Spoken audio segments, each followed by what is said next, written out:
Ferian, dan seluruh supervisor THT dan para residen dan koasisten. Pagi ini untuk sesi pertama kita akan mendengarkan suatu presentasi, suatu referat tinjauan pustaka dengan judul gangguan penciuman. Referat ini akan dipresentasikan oleh Dr. Koriza Gabrietan. Dipersilakan Dr. Koriza. Terima kasih dokter. Assalamualaikum warahmatullahi wabarakatuh. Selamat pagi. Pertama-tama saya ucapkan terima kasih kepada dokter pembimbing saya, Dr. Andrina Yamrambe, spesialis THTKL konsultan, dan kepada penguji saya, Dr. Ferian, penguji pertama saya, Dr.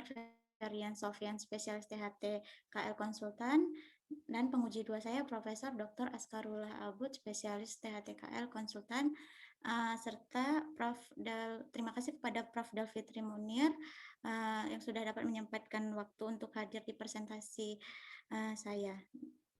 Izin saya untuk mempresentasikan kali ini saya akan mempresentasikan tentang referat gangguan penciuman. Gangguan penciuman merupakan hal penting untuk kehidupan sehari-hari dan penciuman bisa akibat proses perjalanan penyakit atau bisa juga sebagai keluhan utama dari suatu penyakit. Untuk prevalensi gangguan penciuman itu sendiri meningkat 30% pada usia di atas 70 tahun.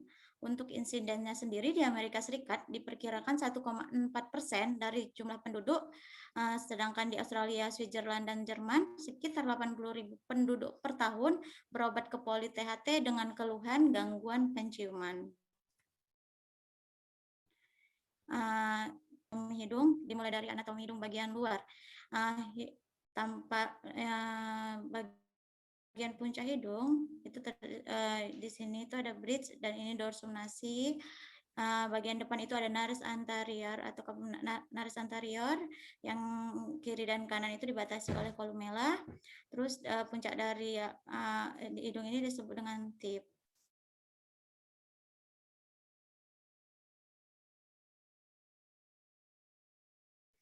Masuk ke kerangka hidung itu sendiri, kerangka hidung itu terdiri dari tulang dan tulang rawan. Itu ada yang terdiri dari tulang itu ada nasal bone dan frontal process maxillaris. Terus ada sepasang cartilago lateralis superior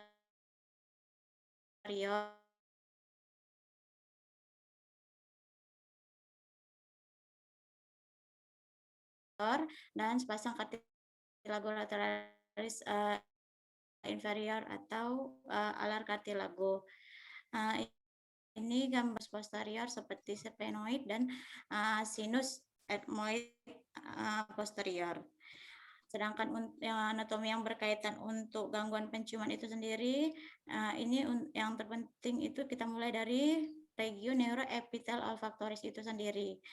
Ini anatomi dari depan, ini os nasalis, masuk ke bagian belakang, ini ada lamina cribriformis, di tempat masuknya filamen nervus, terus nanti untuk gangguan penciuman itu berkaitan dengan bulbus olfactorius dan lobus frontalis. Untuk menuju neuroepitel olfactoris itu sendiri perlu melewati olfactory cleft atau celah olfactorius. Ini gambaran untuk membran mukus dari neuroepitel olfactoris itu sendiri. Di sini ada Bowman's gland, ini yang memproduksi mukus itu sendiri. Terus ini ada gambaran sustatentikular atau sel penunjang yang sangat berpengaruh untuk penciuman. Terus ada glomerulus mitral dan menuju ke bulbus olfactory. Bulbus olfactory ini adalah berada di fossa anterior dari lobus frontalis. Di sini tempat masuknya bundel merupakan sarana untuk bundel akson saraf atau penghidu atau villi berjalan dari rongga hidung dari lepeng cribriformis diteruskan ke bulbus olfactorius. Ini untuk cortex olfactorius atau bagian pusat dari sistem penghidup itu terjadi di cortex olfactorius. Itu terjadi di lobus frontalis, di amigdala dan hipotalamus. Amigdala ini adalah pusat emosional dari odor. Masuk ke perdarahan dari hidung, bagian rongga hidung mendapat perdarahan dari arteri etmoid anterior dan posterior yang merupakan cabang dari arteri oftalmika dari arteri karotis interna. Untuk perdarahan hidung yang bagian bawah itu terdiri dari arteri palatina mayor dan arteri spenopalatina, cabang dari arteri maxillaris interna. Keluar dari foramen spenopalatina bersama dengan nervus spenopalatina memasuki rongga hidung di belakang ujung posterior concha media. Untuk bagian depan itu sendiri, perdarahan atau suplainya dari cabang-cabang arteri facialis, terdapat anastomosis dari cabang arteri spena palatina, arteri etmoid anterior, arteri labialis superior, dan arteri palatina mayor yang disebut dengan plexus Kieselbach atau Little's area. Untuk perdarahan hidung dari bagian belakang itu sendiri terdiri dari suplai dari cabang-cabang arteri maxillaris interna, yaitu arteri nasalis posterior, arteri spenopalatina, dan arteri pharyngeal ascendent yang disebut dengan plexus Wardrop. Kalau untuk penanya sendiri itu selalu berjalan berdampingan dengan arterinya, jadi untuk nama pena itu sesuai dengan nama arterinya. Pena vestibulum dan struktur luar hidung bermuara ke pena oftalmika yang berhubungan dengan sinus cavernosa. Ini untuk persarafannya, saraf ophthalmicus berlanjut ke nervus nasociliaris yang kemudian bercabang menjadi etmoid anterior, posterior, dan infratrochlear. Saraf etmoid anterior melewati lamina cribriformis dan masuk bersamaan dengan arteri etmoid anterior melalui foramen etmoid anterior yang nantinya terbagi menjadi cabang medial dan cabang lateral. Cabang medial akan mempersarafi dinding septum dan cabang lateral mempersarafi dinding lateral hidung. Saraf etmoid posterior masuk melewati lamina cribriformis ke dalam hidung dengan arteri etmoid posterior melalui foramen etmoid posterior untuk mempersarafi septum nasi dan daerah penciuman.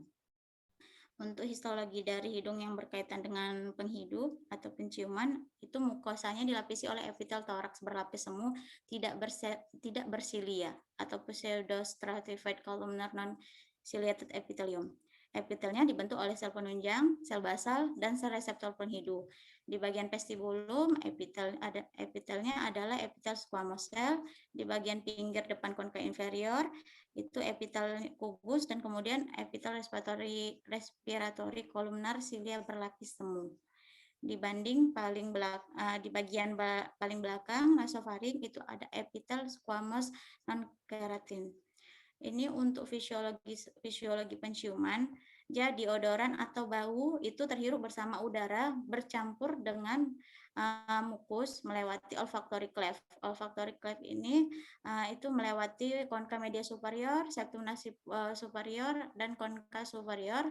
Selanjutnya menuju ke cribriformis, yang selanjutnya akan ke neuroepithelial olfactorius yang di sini bersatu dengan mukus berikatan dengan reseptor protein G.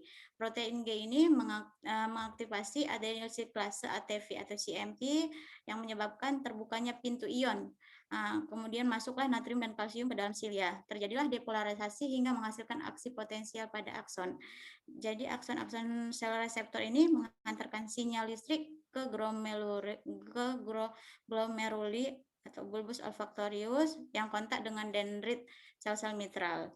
Selanjutnya akan menuju ke korteks piriformis, area amigdala atau pusat dari emosional dari odor, dan korteks entoris atau pusat memori dari odor pada hipotalamus, midbrain, dan hipokampus. Ini gambaran dari anatomi dari fisiologi penciuman yang tadi. Selanjutnya masuk ke gangguan penciuman. Gangguan penciuman secara terminologi itu terbagi atas gangguan kuantitatif dan kualitatif. Pertama kan dibahas tentang gangguan kuantitatif. Gangguan kuantitatif ini berarti kadar atau udara odoran berkurang jumlahnya atau berkurang jumlahnya untuk masuk ke nervus olfactorius ini. Biasanya ini kerusakan perifer nervus olfactorius yang meliputi gangguan villi di olfaktoriusnya, di lamina cribriformis. Gejalanya itu terdiri dari anosmia, hiposmia, dan hiperosmia. Anosmia ini untuk anosmia itu sendiri adalah hilangnya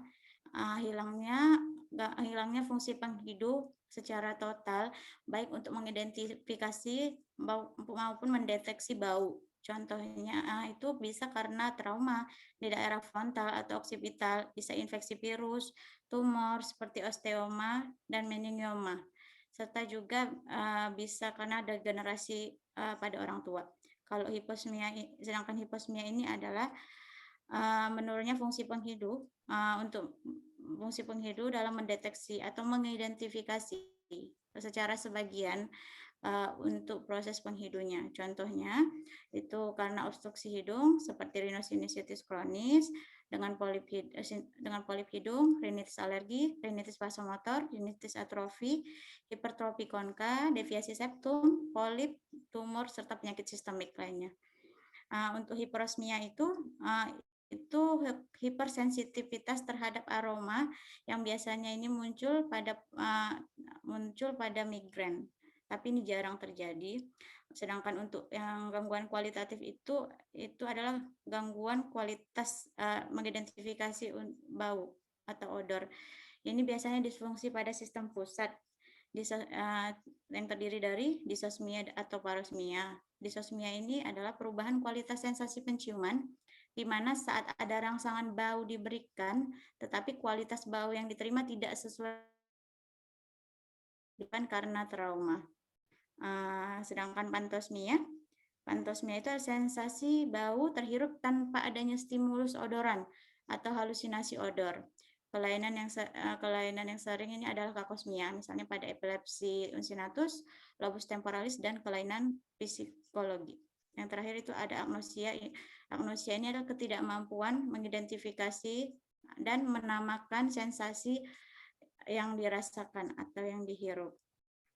Untuk etiologi gangguan penciuman ini cukup itu secara garis besar itu adalah gangguan pada sinonasal atau penyakit pada hidung yang terdiri dari rhinosinusitis kronis, rinitis alergi, dan deviasi septum.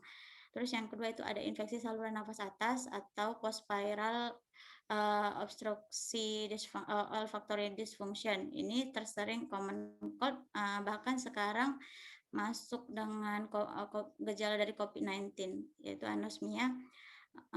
Yang ketiga itu ada trauma kepala, itu karena kerusakan dapat terjadi pada serat saraf olfaktorius, bulbus olfaktorius, kerusakan otak di regiofrontalis, orbitofrontalis, dan temporal. Terus ada karena gangguan neurodegeneratif, penyakit Parkinson, penyakit Alzheimer, dan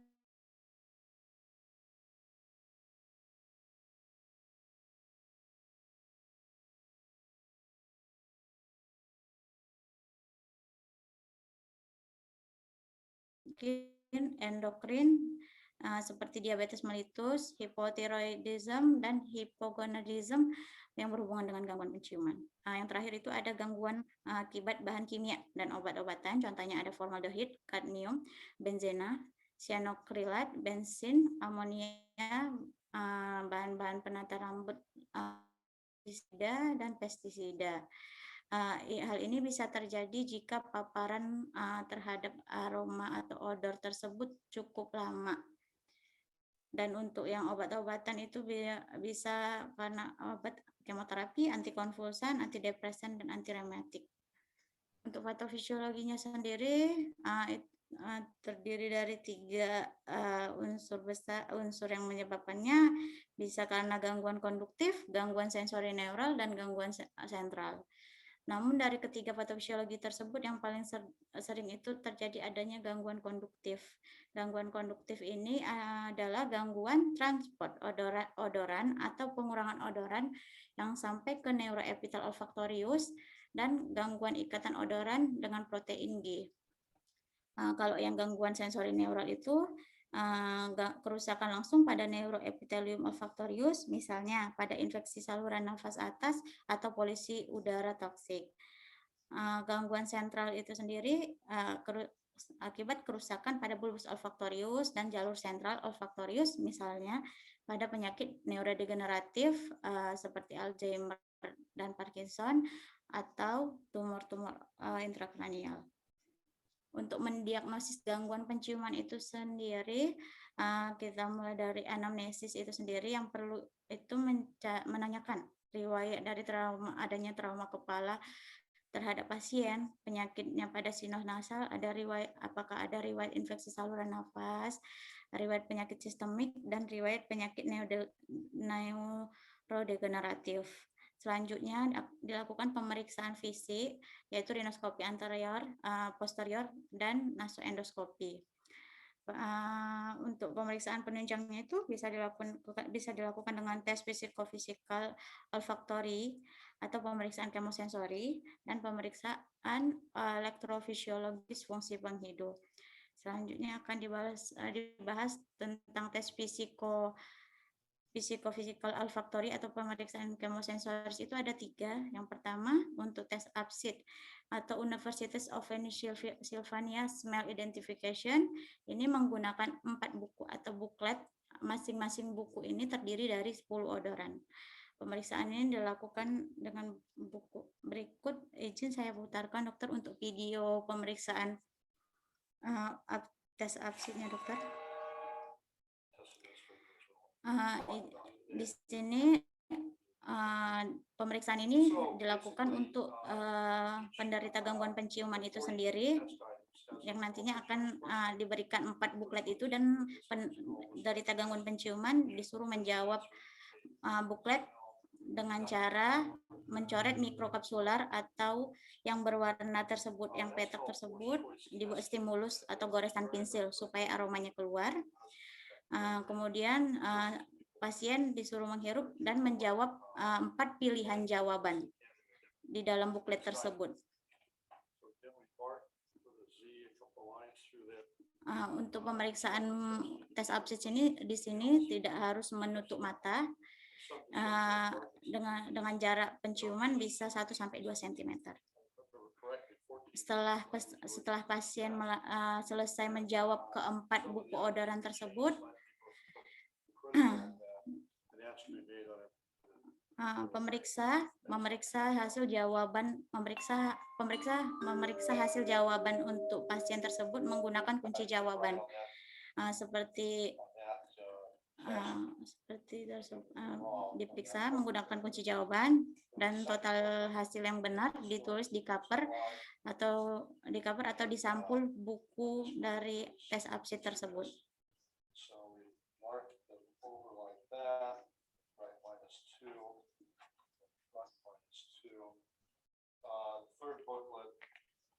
Selanjutnya, habis sudah ditotalkan, kita melihat buku panduan untuk melihat interpretasi hasilnya menggunakan buku panduannya. Untuk yang tes APSID sendiri itu membagi kategori interpretasi menjadi 6, yaitu malingering yang paling bawah, malingering anosmia, mikrosmia berat, mikrosmia sedang, mikrosmia ringan, dan normosmia. Dan tabel yang angka yang di paling pinggir itu adalah jumlah odoran 1-40. Untuk interpretasinya sendiri, kalau untuk yang normal itu sendiri, nilai odoran yang wajib bisa dihirup itu adalah 36-40 odoran. Kalau yang untuk malingering itu sendiri kurang dari 6 odoran, hanya kurang dari 6 odoran yang bisa terhirup.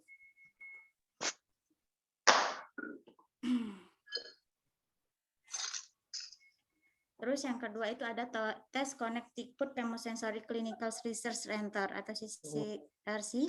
Tes ini mengidentifikasi ambang penciuman, identifikasi odoran, dan atau evaluasi nervus trigeminal. Untuk ambang penghidup menggunakan larutan butanol 4% yang dibagi menjadi 8 pengenceran. Tes identifikasi penghidup ini menggunakan odoran kopi, coklat, vanila, bedak talk, sabun, oregano, dan naftalin.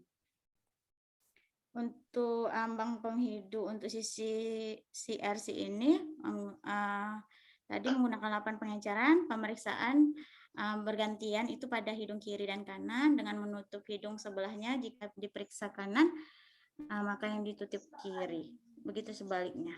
Untuk interpretasinya, ambang penghidup harus benar 5 kali berturut-turut tanpa kesalahan. Itu disebut dengan normosmia.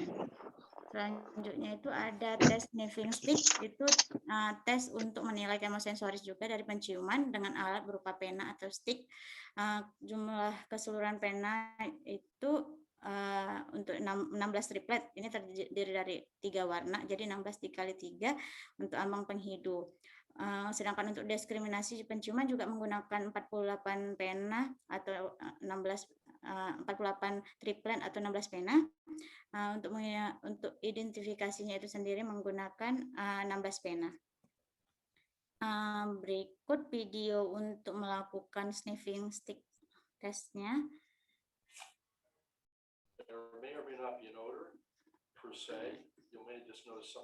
Berikut ini stick yang akan digunakan untuk pasien yang mengalami gangguan penciuman. Beberapa literatur mengatakan pasien harus menutup mata dan beberapa literatur lagi tidak diperlukan untuk menutup mata. Pemeriksaan ini untuk yang perisopnya sendiri atau ambang penghidungnya. Ini menggunakan form untuk penjumlahan skornya sendiri. Kalau untuk ambang penghidup kita menggunakan 16 pena atau triplet di 48 odoran. Sedangkan untuk yang tes diskriminasi itu sendiri itu menggunakan 48 triplet juga, 16 pena. Di situ kita menyiapkan di antara triplet tersebut 2 aroma yang sama dan 1 aroma yang berbeda. Pasien disuruh untuk mengidentifikasi aroma atau odoran yang berbeda.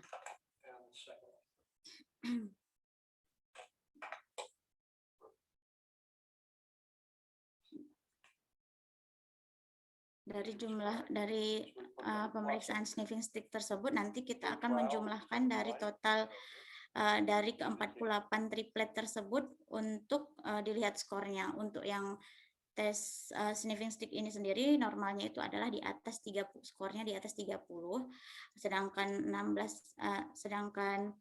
15 sampai 2, sedangkan untuk yang anosmia itu kurang dari 15. Second one was reversal and the 7th reversal. We're going to take the average of those 4 reversals, and that wound up being the reversals, and we come up with a measure of 6.3.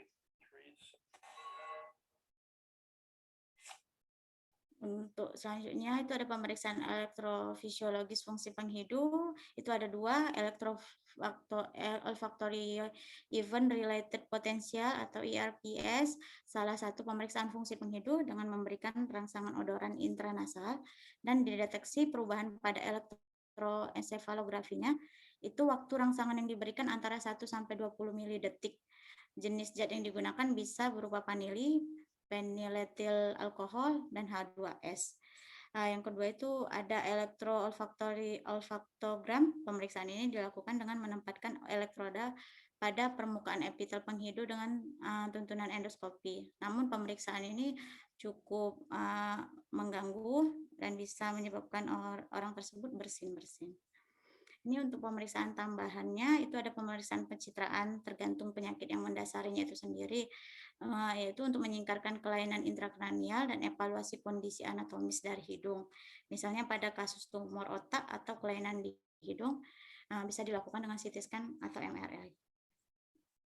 Penata laksananya itu sendiri itu bisa dilakukan dengan nasal irigasi atau cuci hidung untuk membersihkan rongga hidung dari adanya krusta-krusta atau sisa-sisa epitel yang kering agar odoran bisa masuk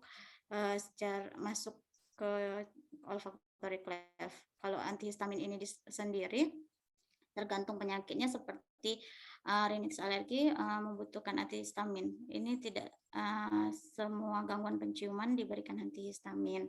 Sedangkan untuk yang corticosteroid topical drops intranasal ini menggunakan betamethasone 1%. Ini belum ada di Indonesia, masih di luar. Sedangkan pemberian zinc sulfat dan asam alfa lipoat ini masih dalam perdebatan pemberiannya apakah ada manfaat dalam memperbaiki gangguan penciuman. Pembedahan untuk pembedahan ini sendiri tergantung penyakit yang mendasarinya, seperti septoplasti, turbinoplasti, dan operasi sinus endoskopi. Yang terakhir itu kita bisa melakukan olfactory training, itu latihan fungsi penghidup yang dilakukan oleh pasiennya sendiri secara kontinu di rumah. Ini untuk cara pemberian corticosteroid drop yang baik itu dengan posisi kaiteki itu sendiri. Yang pertama itu badan dimiringkan 20-30 derajat, kemudian kepala diputar ke arah atas sebanyak 20-40 derajat. Kemudian tetes kortikosteroidnya searah dengan septum agar dapat masuk ke neuroepithelium olfaktorisnya. Olfactory training itu tadi dapat membantu untuk meningkatkan fungsi penciuman sekitar 30-50% terhadap pasien yang mengalami gangguan penciuman. Latihan fungsi penciuman dilakukan minimal 2 kali sehari selama 12 minggu sampai 56 minggu. Bau atau odoran dasar yang dapat digunakan untuk olfactory training ini seperti bunga mawar, minyak kayu putih atau eukaliptus, lemon, dan cengkeh yang dapat meningkatkan sensitivitas penciuman pasien dengan gangguan penciuman. Berikut untuk video untuk olfactory trainingnya itu sendiri. Smell training is a supportive technique to help people who have lost their sense of Ini teknik smell untuk after olfactory virus training. Olfactory Keep in training ini mind bisa that smell dilakukan training di is rumah not oleh important, but a pasien way of sendiri dengan assisting menyiapkan smell and encourage them to feel. 4 varian Think of tadi it as seperti physical mawar, therapy for the nose. eukaliptus, The nice thing with mawar, olfactory eukaliptus, training is that cengkeh, you can easily do this at home. cengkeh, dan minyak kayu First, you'll putih. need to purchase 4 different essential oils: Dan lemon, rose, eucalyptus during treatment sessions. pasien menyiapkan 4 wadah untuk keempat aroma tadi. It is also recommended Ini that you dihirup label each jar so you know which essential oil is 10 inside. tiap aroma dihirup 10 detik sampai 20 detik dan dihirup secara acak. Dilakukan 2 kali sehari Keep pagi the dan lid screwed on sore. tight in between treatment sessions. The reason you only partially fill the jar is to allow airspace over the liquid for volatile odor molecules to build up in order to improve availability for sniffing. Kemudian sebelum kita menghirup, kita menyiapkan untuk Hold the first jar about an inch away from the untuk nose. odoran tersebut. The order in which you smell the oil is step 2. Perform Odoran tiny dihirup little secara bite dalam sniffs dan into the lempeng. nose. Do not sniff too quickly or deeply, otherwise the essential oil vapor will pass too quickly Dihirup through the selama nose 10 and detik damage the throat and lungs sampai where it 20 does detik no good. tiap odoran. You want to try and concentrate. Step 3. Do this a couple of more times, but overall there's no need to spend more than 10 seconds for each smell. Then rest a minute to allow time for the smell to wash out of the nose. Move on to the next smell and repeat as something. Ini dilakukan secara rutin dan kontinu pada pagi dan sore hari. Without distractions, while focusing on what smell you're trying to perceive. If the smell seems distorted, that's okay. Any type of smell perception you can use instead. Do keep your essential oil bottles in the fridge and away from sunlight to keep them fresh. Essential oils are expensive. Kemudian essential oilnya disimpan kembali dan diganti per 2 minggu.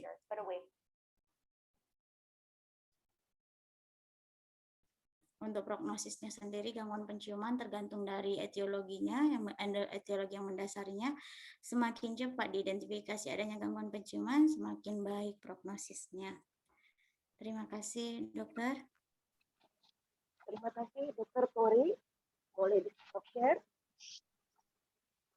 Untuk selanjutnya, saya buka sesi diskusi.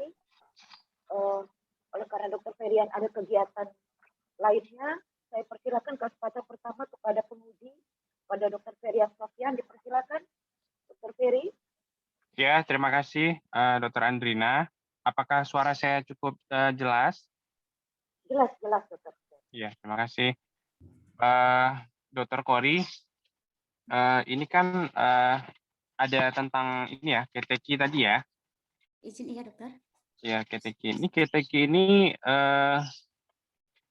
si pasien ini miring dia ke kiri untuk lubang hidung yang kanan. Nanti kalau lubang hidung yang kiri berarti sebaliknya ya. Izin iya dokter. Mengarah ke arah Oh, septum ya dokter.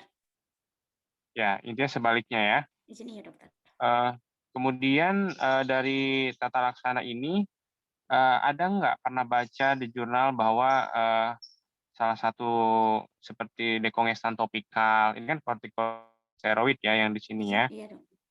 Kalau dekongestan topikal misalnya kayak oxymetazoline topikal itu bermanfaat nggak untuk menghilangkan mungkin ada pembengkakan mukosa di daerah situ atau ada polip. Bermanfaat nggak untuk tata laksana gangguan penciuman ini, ya kan? Kemudian pun saya juga ada baca bahwa kombinasi antara kortikosteroid topikal dengan oxymetazoline itu bisa meningkatkan efektivitas dari kortikosteroid itu sendiri, karena dia bisa mengakses lebih jauh lagi, karena dekongestan topikalnya itu sudah mengurangi edema, sehingga kortikosteroidnya itu akan lebih masuk lagi ke dalam hidung atau area targetnya. Nanti coba carilah kalau ada, ditambahin lah di sini ya. Nanti diskusi sama pembimbingnya ya. Baik dokter, siap dokter. Terima kasih. Satu lagi, kalau untuk di poli apa yang bisa kita lakukan nih untuk asesmen gangguan penciuman? Izin dokter, kalau untuk di poli sendiri mungkin karena odoran tidak ada, kita bisa memakai kapas alkohol dokter. Kapas alkohol. Ya dokter, sniffing Eh, swab namanya dokter. Gimana? Apa? Dengan cara sniffing swab, pakai swab kapas alkohol itu dokter, izin dokter. Caranya gimana? Dengan cara pasien disuruh menutup, kalau sniffing swab itu sendiri sebaiknya pasien disuruh tutup mata, terus diletakkan swabnya diletakkan di depan hidung atau rongga hidung 1 cm sampai 2 cm. Apakah dengan cara itu kita udah tahu dia mengalami gangguan penciuman, anosmia atau hiposmia? Izin dokter, kalau untuk lebih detailnya hiposmia dan anosmia, kalau untuk hanya dengan alkohol sulit untuk diidentifikasi dokter. Harus ada pemeriksaan lanjutan lagi seperti sniffing stick-nya dokter. Ya, itu jadi kendala kita juga ya karena kita nggak ada ya. Izin iya dokter. Ya, ini kan juga melibatkan banyak penyebab ya, salah satunya mungkin di sentral ya. Jadi mungkin jangan lupa juga kalau ada pasien-pasien kita juga konsultasi juga ya ke bagian yang lain kan, mungkin bagian Iya, saraf kali ya. iya dokter. Jika ada kelainan yang mendasari seperti tumor pada intrakranial dokter, bisa dikonsul bersama dengan pasien dokter neurologi dokter atau bedah saraf dokter.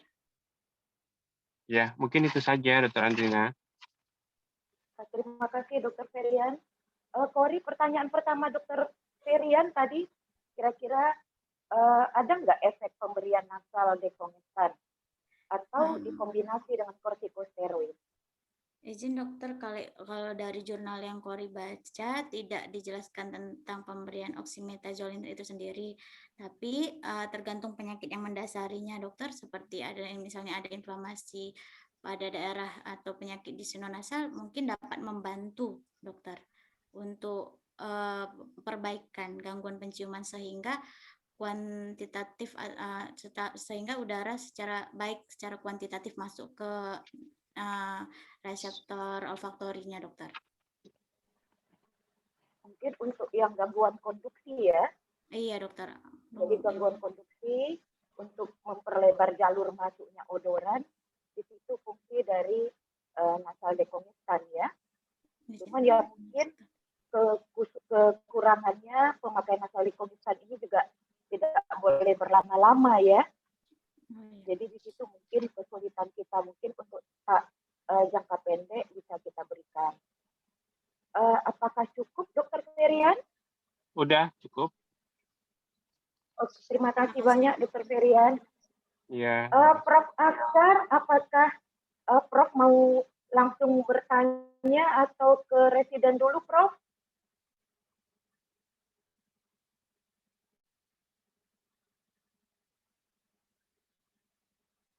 Belum tersambung ya, Prof. Aksar.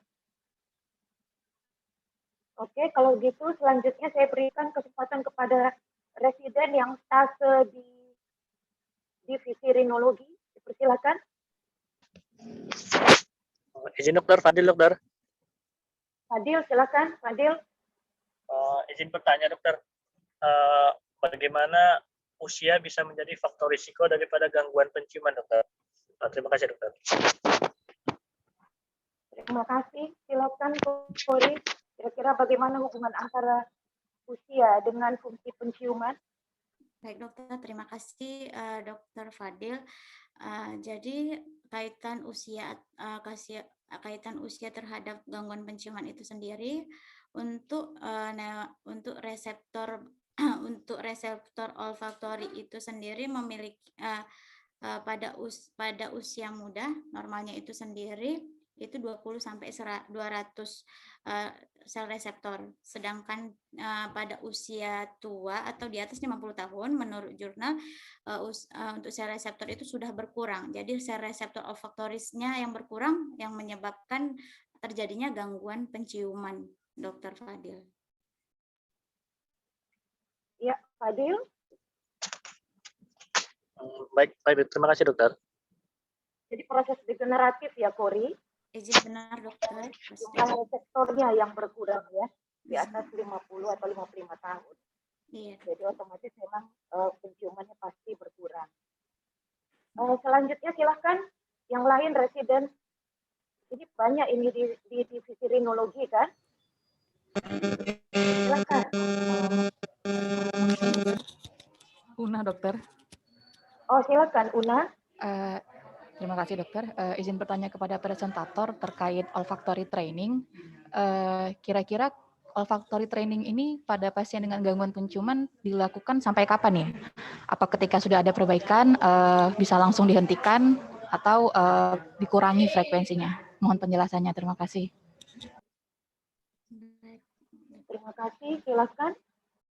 Terima kasih atas pertanyaannya Dr. Una. Untuk olfactory training itu sendiri menurut literatur itu dilakukan minimal 12 minggu atau 3 bulan sampai 56 minggu. Namun ketika gejala pun sudah berkurang atau hilang, ini tetap di maintenance minimal 3 bulan. Pada kasus PPOD atau post viral olfactory dysfunction bahkan menjelaskan olfactory training ini harus dilakukan kontinu 6 bulan sampai 1 tahun. Terima kasih dokter. Mungkin Una juga ada pendapat ini sesuai dengan penelitian ya Una. Iya benar dokter.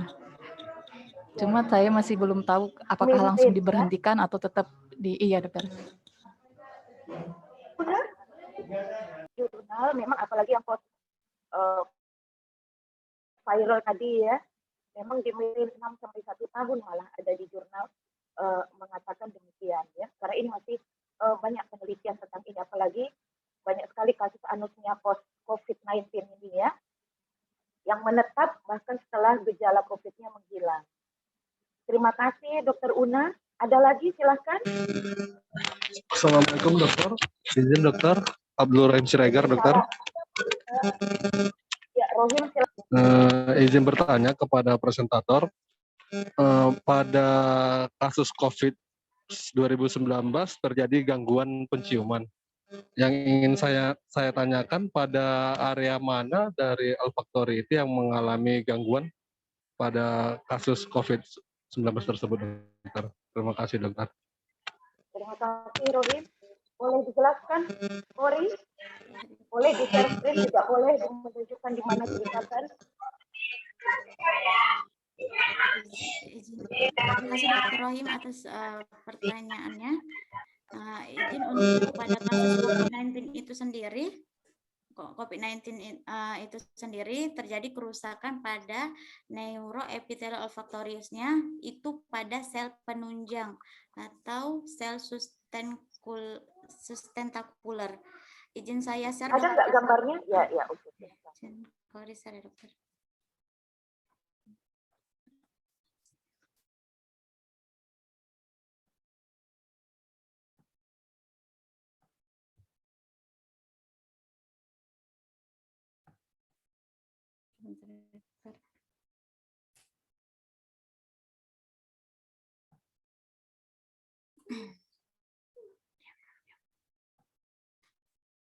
Izin dokter, apakah sudah kelihatan dokter?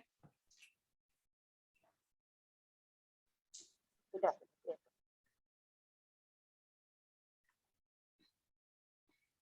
Izin pada pasien COVID itu sendiri yang terkena itu adalah di bagian neuroepithelial olfaktoriusnya. Gambarannya bisa kita lihat sendiri.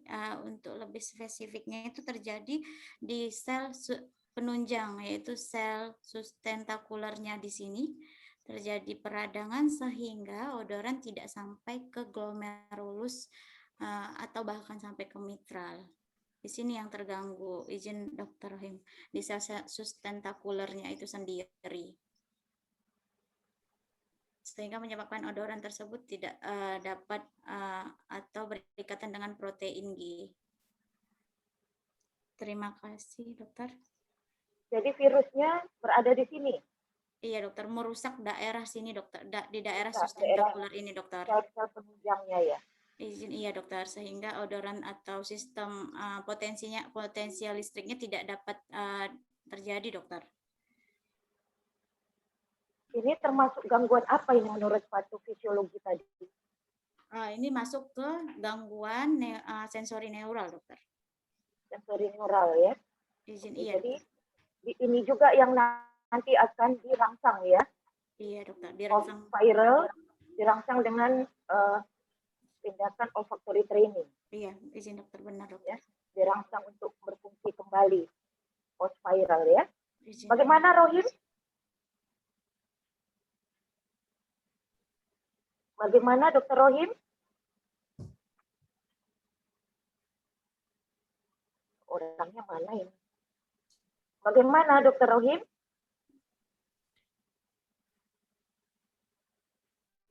Boleh di stop share, Kori? Selanjutnya silahkan yang lain. Izin dokter, Rizky dokter. Rizky silahkan.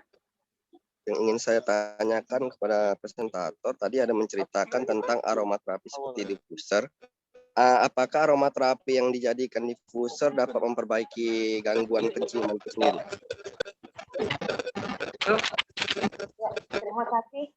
Sekarang banyak di pasaran ya aromaterapi yang berupa diffuser. Kira-kira ada nggak efeknya untuk memperbaiki fungsi penciuman? Kori? Nah, terima kasih dokter. Terima kasih dokter Rizky atas pertanyaannya. Izin menjawab untuk untuk oil yang aromaterapi yang untuk diffuser itu sendiri, dari jurnal yang saya baca itu tidak berpengaruh untuk memperbaiki gangguan penciuman, karena proses dari olfactory trainingnya itu sendiri tidak langsung ke objek atau fokus dari ke rongga hidung, jadi tidak mencapai untuk reseptor olfaktoris ini itu sendiri. Jadi tidak signifikan untuk memperbaiki gangguan penciuman. Ada penelitiannya ya, Kori? Izin ya dokter. Signifikan memperbaiki fungsi penciuman. Ya, demikian Gusti. Bukan Gusti tadi ya, izin dokter Rizky, dokter. Rizky ya. Oke. Ada lagi pertanyaan, silahkan. Yang dari divisi rinologi habis? Izin dokter Halimah, dokter. Halimah, silakan Halimah.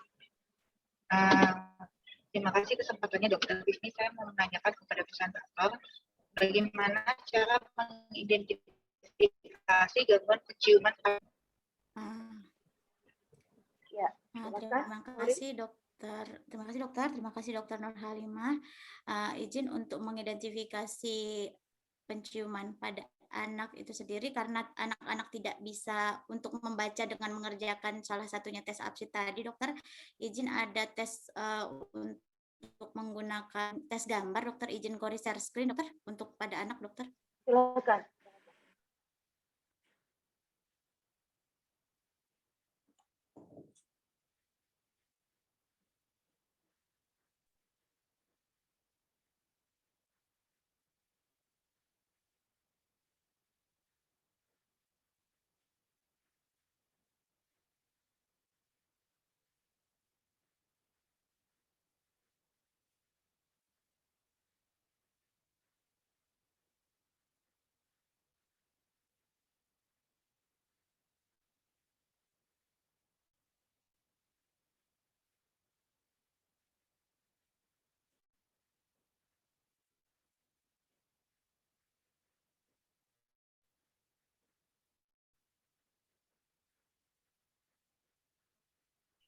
Izin dokter, ini untuk pemeriksaan pada anak yang belum bisa mengenal huruf, tetapi sudah dapat mengidentifikasi beberapa bau-bauan, dokter, dengan menggunakan wadah atau bergambar seperti ini. Dengan tes yang sama, mungkin anak tersebut melingkari gambar atau stimulus bau yang sudah diberikan. Kemudian cara mengkoreksinya dengan menggeser ke arah jarum jam saja. Lingkaran mana anak tersebut, mana yang sudah dilingkari anak tersebut. Caranya sama dengan menghirup atau memberikan stimulus pada mikrokapsular atau tabel yang berwarna dengan menggunakan pensil. Lalu dihirup.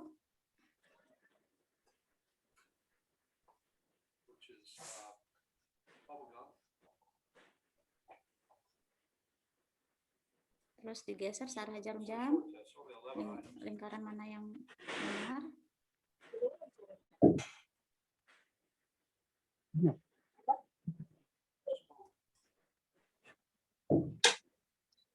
Selanjutnya, ketika jumlah odoran untuk pada anak ini, jumlah totalnya itu ada 11 odoran. Kemudian ketika 11 odoran ini sudah selesai untuk dikerjakan oleh pasien, kita lihat skornya itu sendiri.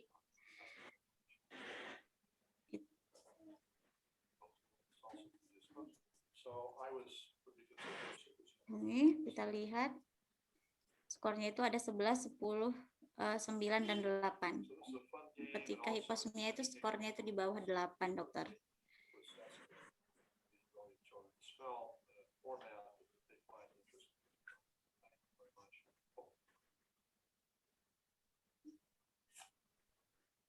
Ya, terima kasih Dokter Kori. Dokter, terima kasih. Ya, terima kasih atas penjelasannya.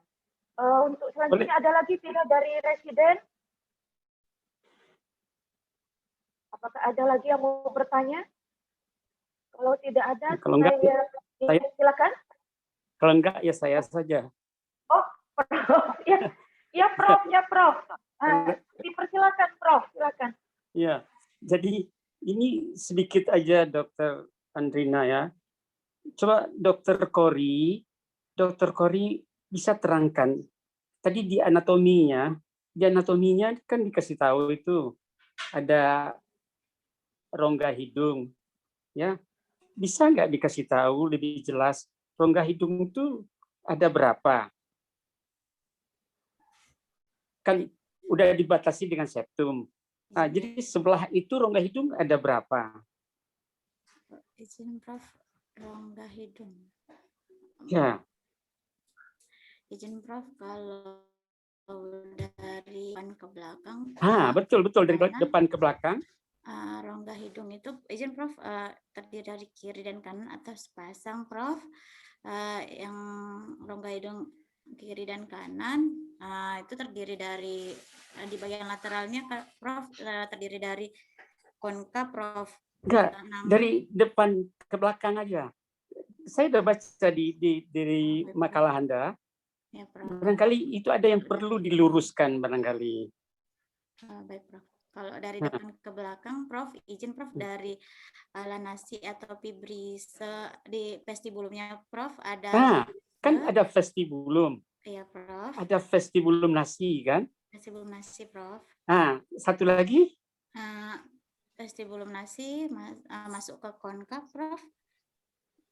Maksudnya Harusnya vestibulum nasi satu lagi. vestibulum nasi. Ya, yang di posteriornya apa? Koana, Prof. Koana. Tapi sudah dikatakan tadi rongga hidung. Makanya ini mesti jelas bagi teman-teman yang lain berguna. Barangkali ada gunanya ini. Vestibulum nasi itu apa yang disebut vestibulum nasi? Vestibulum nasi, kapum nasi, izin Prof. Di belakangnya itu kafum nasi. Tapi yang saya tanya, coba vestibulum nasi apa? Vestibulum nasi itu berisi di daerah bawah di bawah ala nasi, Prof. Yang terdiri dari fibrise sama kelenjar sebasea dan yang izin itu, Prof. Ya, coba yang kalau lebih bagusnya coba. Vestibulum itu terletak Vestibulum nasi adalah vestibulum nasi itu rongga tepat di bawah ala nasi, Prof. Yang terdapat di situ terdapat rambut fibrise, kelenjar sebasea.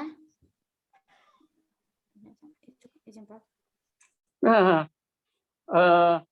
Kan ada vestibulum nasi, satu di posterior ada kafum nasi ya. Ya, vestibulum nasi itu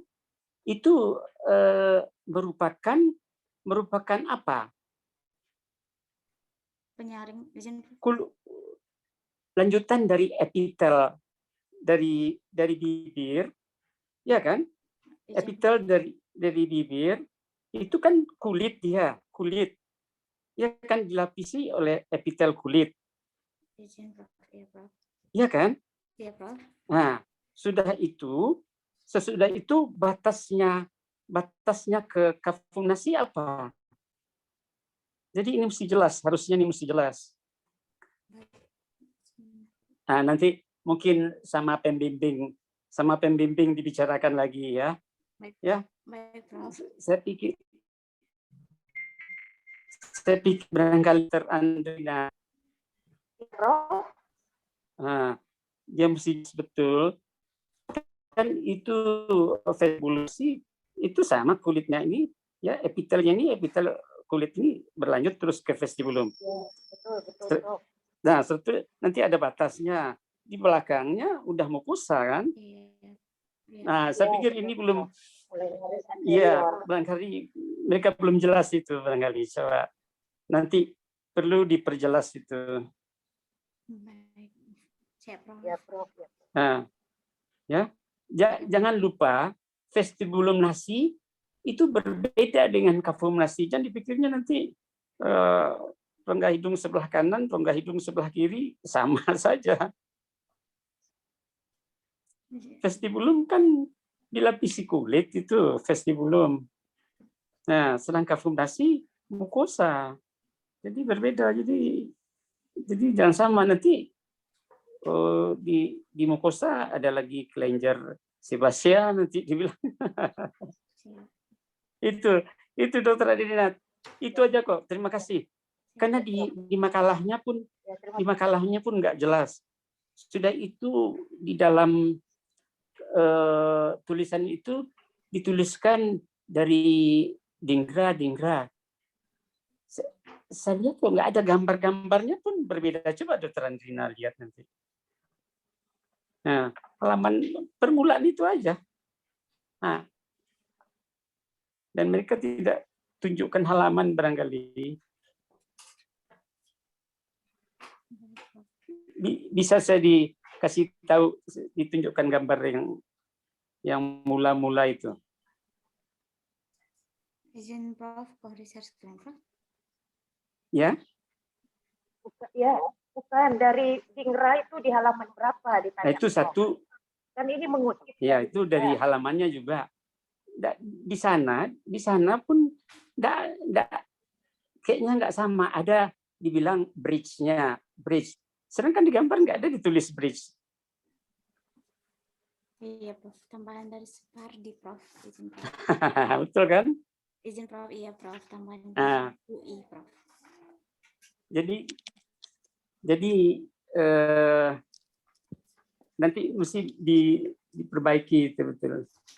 Boleh banyak di mana-mana ada, di Qming ada itu, di mana-mana ada. Di Bellenger aja pun bagus tuh, Bellenger 2009. Apalagi 2017. Jadi saya pikir residen itu mesti jelas. Jadi Vestibulum Nasi itu berbeda dengan Kafum Nasi, dan antara keduanya itu apa namanya? Nah, itu mesti tahu antara Vestibulum dengan Kafum Nasi itu namanya apa? Kan ada ruangannya, ada lingkarannya itu. Nah, itu apa namanya? Supaya tahu mereka membedakan nanti. Pintu masuknya apa namanya, Kori? Nah. Kafum Nasi anterior, Prof. Dokter. Pintu masuk ke Kafum Nasi apa namanya? Nanti sama pembimbing lagi. Nah, kalau nanti endoskopis lalu saya jelaskan itu. Iya. Oke, itu aja kok, Dokter Andrina. Terima kasih banyak, Prof, atas masukannya. Terima kasih, Prof. Ya, makasih, Dokter Andrina. Nanti diperbaiki ya, Kori ya. Iya, mesti diperbaiki itu. Anatomi ini ya. Dari isinya, juga dari segi pengutipan dari kepustakaannya. Dari koasisten, satu orang bertanya, silahkan. Koasisten dipersilakan. Minggu keempat silahkan, satu orang bertanya. Yang mana minggu keempat ini?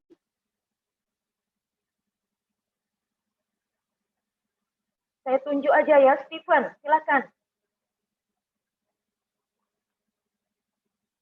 Stephen, ada pertanyaan?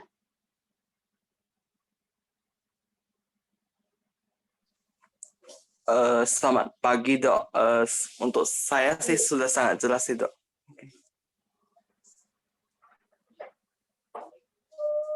Gak ada yang mau ditanya?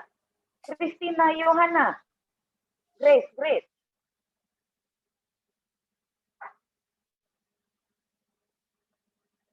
Silakan.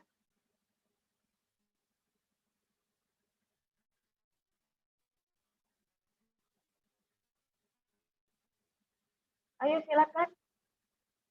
Selamat pagi, Dok. Untuk saya pribadi juga saya tidak ada yang ingin ditanyakan, Dok. Jadi siap ditanya ya. Kalau tidak ada pertanyaan. Untuk selanjutnya, Prof. Del, ada masukan, Prof. Del? Oh iya, terima kasih. Nah, yang pertama saya tanya dulu deh, mengenai aromaterapi itu kan ada jurnalnya tadi katanya ya. Apa argumennya bahwa itu tidak bisa digunakan untuk aromaterapi, Gabriel? Kan udah baca ya? Kan ada di diskusinya tuh. Ya. Ya. Kan ada diskusinya tuh. Apa dasarnya gitu ya? Izin dokter, untuk aromaterapi yang jenis diffusernya, Prof, karena tidak masuk langsung untuk ke dalam rongga hidung yang melewati ke olfaktori itu, Prof. Jadi turbulen atau udara yang masuknya itu tidak dapat mencapai reseptor olfaktori, Prof. Izin, Ya, Prof. berarti kan masalah dosis ya, ya kan? Komponen kimianya itu jumlahnya itu tidak mencapai ya. Artinya dosis itu ya, jumlahnya terus sedikit mungkin ya, karena memang sumbernya jauh gitu ya. Nah kalau pada kita training ini kan langsung didekatkan ke hidung gitu ya. Nah, jadi pada prinsipnya bau apa saja pun bisa digunakan, tetapi mungkin caranya gitu ya. Nah, tentu bau yang nyaman, ya. Bau yang nyaman semua diterima tentu yang buah-buahan dan semacam yang sudah dikenal gitu ya. Itu yang pertama ya. Kemudian apa namanya? Sebenarnya apa nih? Gabriel pernah baca enggak itu ada training postnasal?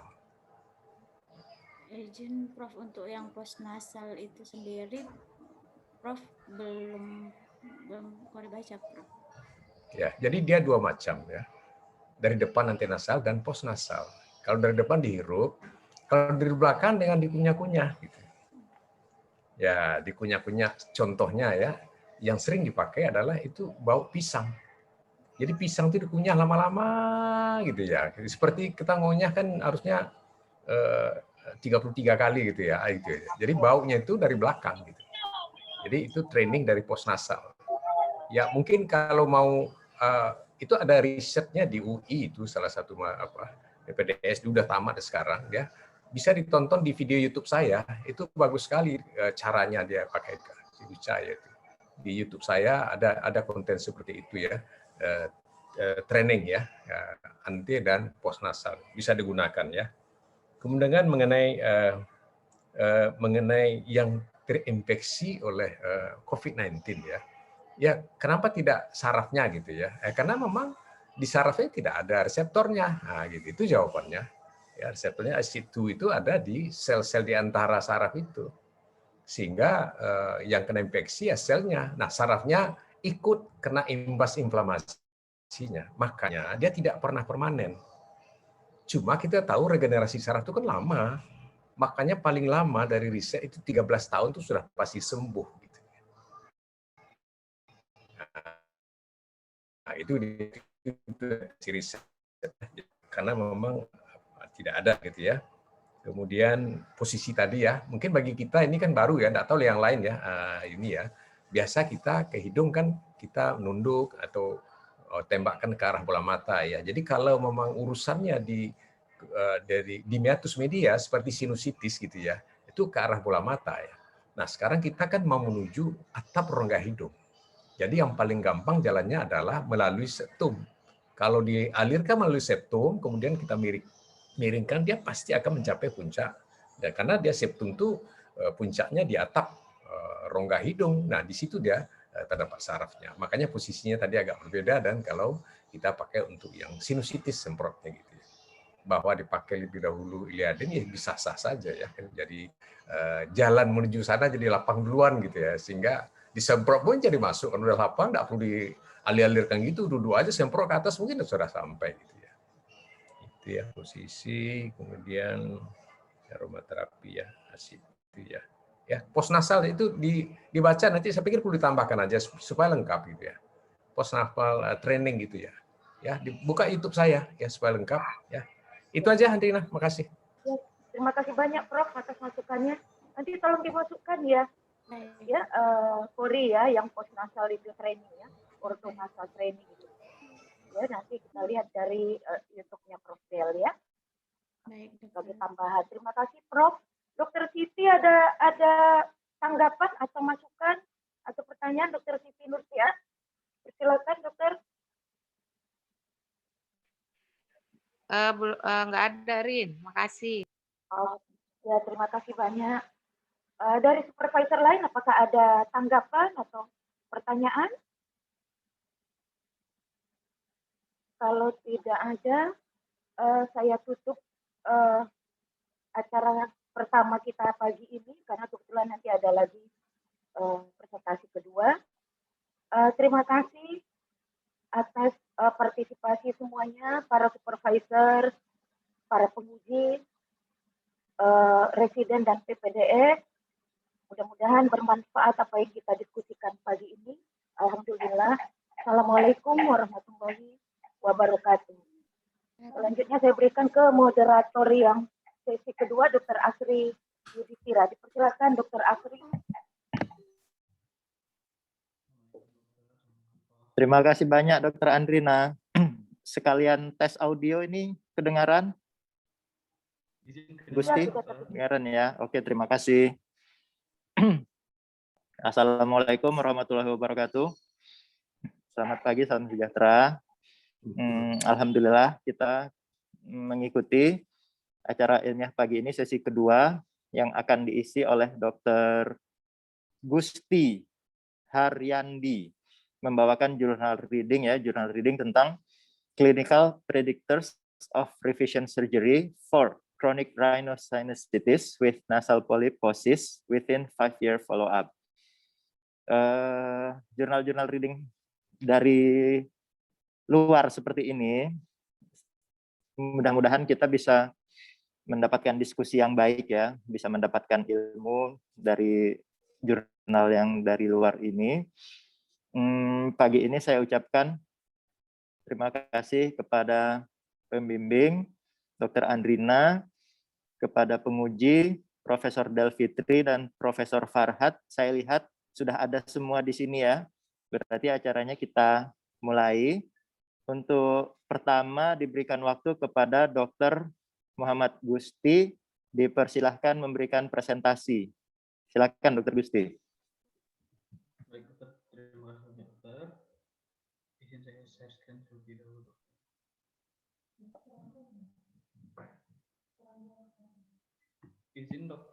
Izin saya share screen terlebih dahulu, Dokter. Silakan Dr. Gusti. Alhamdulillah bisa lihat Prof. Farhad nih.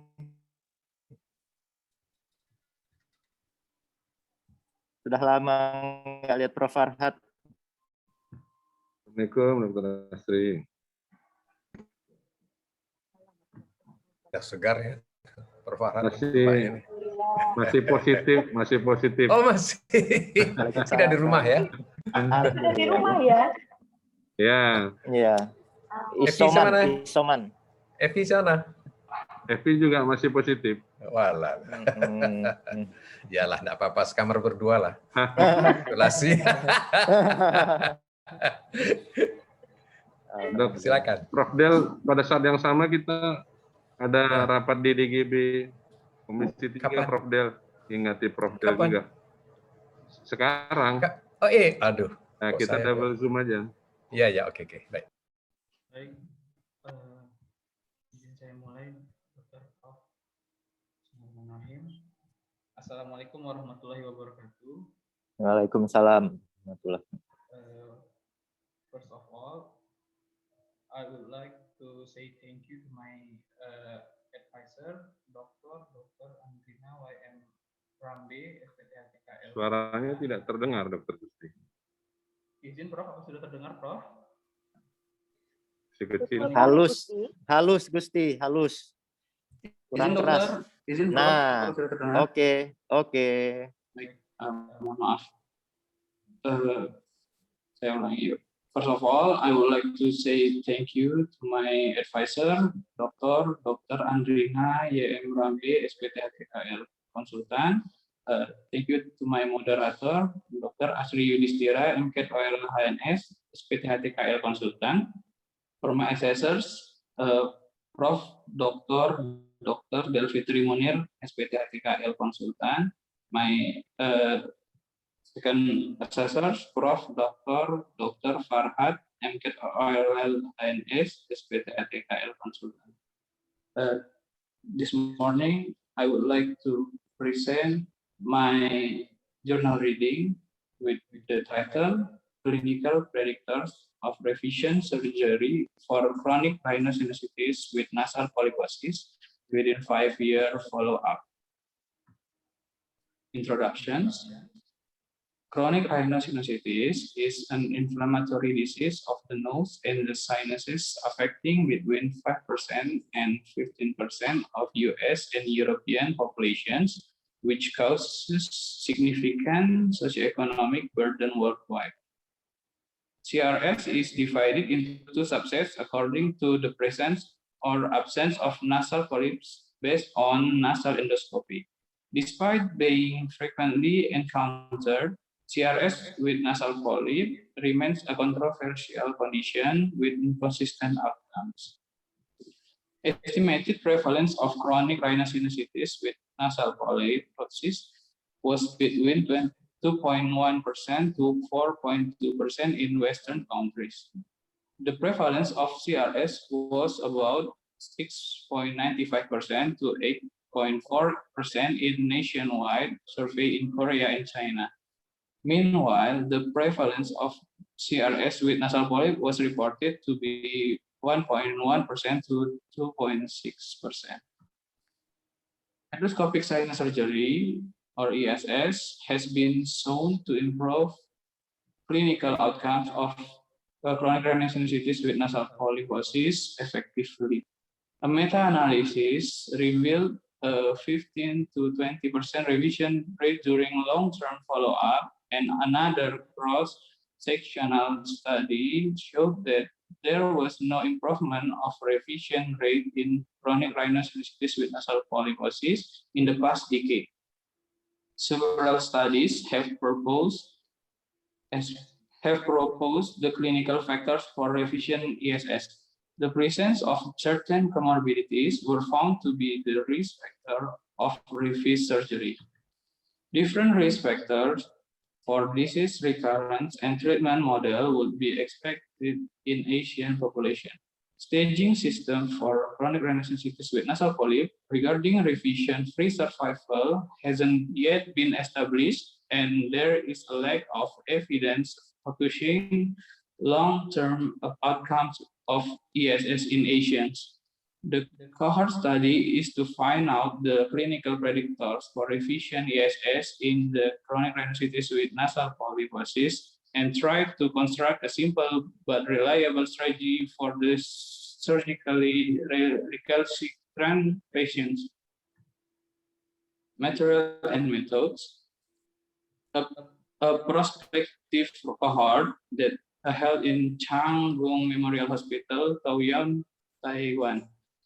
The sample is adult patient with the age is 18 years more, presented bilateral chronic rhinosinusitis with nasal polyposis who received primary ESS in January 2010 until December 2011.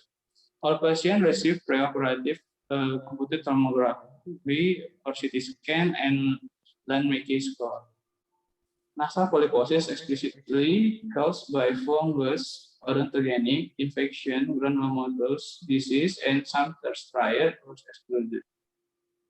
Patients were asked to complete a 10 cm visual analog swab fast the day before surgery and 12 months post-operatively. The diagnosis of nasal allergy was based on both positive of clinical symptom and pediatric. Management and follow-up, ESS including maxillary antrostomy, total ethmoidectomy, sphenoidotomy, and frontal sinusotomy would be performed according to the extent of sinusitis. Concurrent septoplasty was done for a better surgical field in the patient with prominent nasal septal deviation. Patients would receive nasal debridement weekly in the first month and regularly endoscopic follow-up monthly within 6 months, every 2 months after 6 months, and every 6 months after 1 year post-operatively. All the patients were treated with topical nasal steroid and saline solution irrigation once daily for at least 6 months after operation. The revision ESS would be indicated when recurrent nasal polyposis confirmed by endoscopy checkup. The patients were divided into 2 groups depending on the revision surgery needed or not. All patients were followed at least for 60 months after primary ESS, and those without available follow-up were excluded. Statistical analysis. This research using Wilcoxon sign rank test was used to compare the pre- and post-operative symptom scores in both groups. Research exact test was used to investigate the difference in categorical variables between the 2 groups, and the Mann-Whitney U test was used to continuous variables. Receiver operation characteristic, or ROC curve, was calculated to find out the best sensitivity and specificity of LMS in predicting revision ESS. Statistical analysis was performed using SPSS 16.0 statistical package for Windows. The result? A total of 107 consecutive patients receiving primary ESS were enrolled in this cohort. 84 patients with available follow-up were identified for analysis. 16 patients who developed recurrent chronic rhinosinusitis with nasal polyposis and received revision ESS within the 60-month follow-up. The revision rate was 19.05%, and the mean timing of revision ESS was 17.11 months after primary ESS. The proportion of nasal allergy P below 0.001 and asthma P 0.019, preoperative LMS and serum eosinophil counts P below 0.001 and 0.012 respectively were significantly higher in revision needed group. No significant difference in age, gender, smoking status, concurrent septoplasty during the primary ESS or perioperative phase scoring between the two groups. This is the table of demographic data and clinical parameters of the two groups. We can see there is the significant result in the nasal allergy with the p-value below 0.001, and also in asthma with the p-value 0.019, and also in the serum eosinophil count with the p-value 0.012, and the Lund-Mackey CT score preoperative and fast total score with the p-value below 0.001. Then revision-free survival analysis. This multivariate logistic regression model revealed that nasal allergy earned 9.287, 95% CI, 1.675 to 51.50, P 0.011, and LMS with the ratio 1.29, 91% CI, 1.075 to 1.546, P is 0.06, were both independent risk factor associated with the revision surgery. ROC analysis identified the discriminatory power of LMS in predicting revision ESS with an AUC of 0.79, indicating an acceptable discrimination. The best cutoff point was discovered to be located at LMS more than 13.5 with the sensitivity of 93.75% and the specificity of 64.71%. Like we can see in the graphic below, graphic beside. Compared to overall survival, 80.95%, patients with either nasal allergy or LMS more than 14 alone showed significantly decreased revision-free survival within 5-year follow-up. Patients who presented with both nasal allergy and LMS more than 14, the revision-free survival was 58.1%, hazard ratio 8.56, P below 0.001, which was only half of overall survival. Next discussion. The overall 5-year revision rate of this cohort was 19.05%, which was consistent with the previously published data ranging from 15% to 20% in chronic rhinosinusitis with nasal polyposis. A case series study of CRS patients with extensive polyposis reported that 27% of patients need revision surgery. Other long-term reports showed the recurrence of revision rate varied from 21% to 90% in patients with chronic rhinosinusitis with nasal polyposis. This is the first report investigating about the discriminatory power of LMS in CRS with nasal polyp with long-term follow-up. The preoperative CT score is a measurement of disease extent for CRS. Its prognostic value remains undetermined. Zurgic et al. Found worse 2-year post-operative symptom scores in patients with higher CT score. Seal et al. Reported that CT score is the strongest predictor of systemic rescue medication after ESS. This cohort identified a higher CT score as an independent risk factor, and that the preoperative LMS above 14 would result in higher revision rate.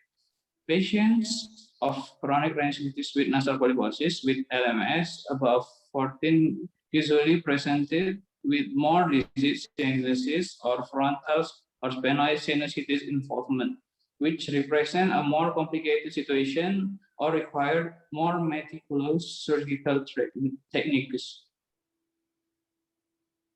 Patients with LMS more than 14 be managed with aggressive medical treatment before and after surgery in order to minimize the difficulty of ESS and to reduce the recurrence rate. Some studies showed a worse surgical outcome of nasal polyposis for allergic patients in the varied follow-up periods. Some other authors present entirely different results. In this study cohort, nasal allergy didn't necessarily relate to advanced disease stages or worse symptom scores. However, allergy status did brought a higher revision rate within longer-term follow-up. Nasal allergy may not influence the medical treatments, symptom scores, or LMS in patients with chronic rhinitis with nasal polyp, but nasal allergy may exacerbate the progression of chronic rhinitis with nasal polyposis in Asian population after ESS, which may eventually result in the revision surgery within long-term follow-up. In this study, the proportion of asthmatic patients was significantly higher in revision needed group, but asthma didn't present as an independent predictor of revision surgery after long-term follow-up. Exclusion of the patient with some thirst triad and patient with moderate to severe asthma were too risky to receive ESS under general anesthesia could be the selection bias of the cohort. In this study, revision-free survival in patients with both nasal allergy and LMS more than 14 dropped to a half of overall survival within 5-year follow-up. This result implicated that CRS with nasal polyp with these two risk factors may be categorized as having an advanced disease status and should be managed with aggressive treatment after primary ESS. Study of larger patient numbers will be required in the future to confirm more clinical predictors and to develop the outcome-based staging system. Conclusion. Concerning about the higher recurrence rate, clinical factors associated with revision surgery should be informed before operation in patients with chronic rhinitis with nasal polyp. For patients who have both allergic rhinitis and an advanced preoperative CT staging, more aggressive management after surgery should be suggested to minimize the requirement of revision surgery within long-term follow-up. An outcome-based staging system for chronic rhinitis with nasal polyposis should be developed in the future, not only for the precise prognosis, but also for better patient-centered practice. Thank you. Now I will give it to moderator. Oke, terima kasih Dr. Gusti. Jurnalnya cukup menarik ya. Ternyata hanya dengan melakukan follow up 5 tahun kita sudah bisa buat penelitian. Rasanya kalau tadi baca this is the first long term gitu ya. Ternyata kita juga bisa gitu, tapi tidak memikirkannya. Oke, baiklah, kita mulai saja sesi diskusi. Kesempatan pertama mungkin saya lemparkan dulu kepada penguji ya. Di sini ada Profesor Del Fitri, mungkin dari Prof. Del, silakan Prof. Ya, baik, makasih. Gusti, ya, tentu semua yang jurnal-jurnal ini tentu ada manfaat yang bisa harus kita ambil ya. Ini kan pengalaman orang, penelitian orang gitu. Jadi menurut Gusti inilah, kira-kira manfaat apa yang bisa Gusti dapat dari jurnal ini yang bisa diaplikasikan untuk pasien Gusti. Nah, Gusti spesialis misalnya kan, pasien yang mau operasi gitu ya, FAST gitu ya. Kira-kira dari sini apa yang bisa diambil manfaatnya? Baik, Prof. Terima kasih, Prof. Izin menjawab. Dari penelitian ini ditekankan mengenai variabel yang dapat diperiksa untuk memprediksi adanya revisi dari bedah sinus endoskopi, yaitu Landmark score dan juga adanya nasal alergi. Jadi pada kehidupan sehari-hari ketika menjadi dokter THT, kita sebelum memutuskan untuk melakukan tindakan FAST, sebaiknya kita menilai dengan baik adanya kriteria berupa Landmark score yang di atas 13,5 kalau menurut penelitian ini, dan juga adanya alergi nasal, dan apabila kriteria tersebut kita jumpai, maka kita dapat mengantisipasi dengan menjadi pertimbangan untuk memilih tindakan FAST yang lebih komprehensif dan juga terapi selanjutnya yang lebih adekuat seperti itu.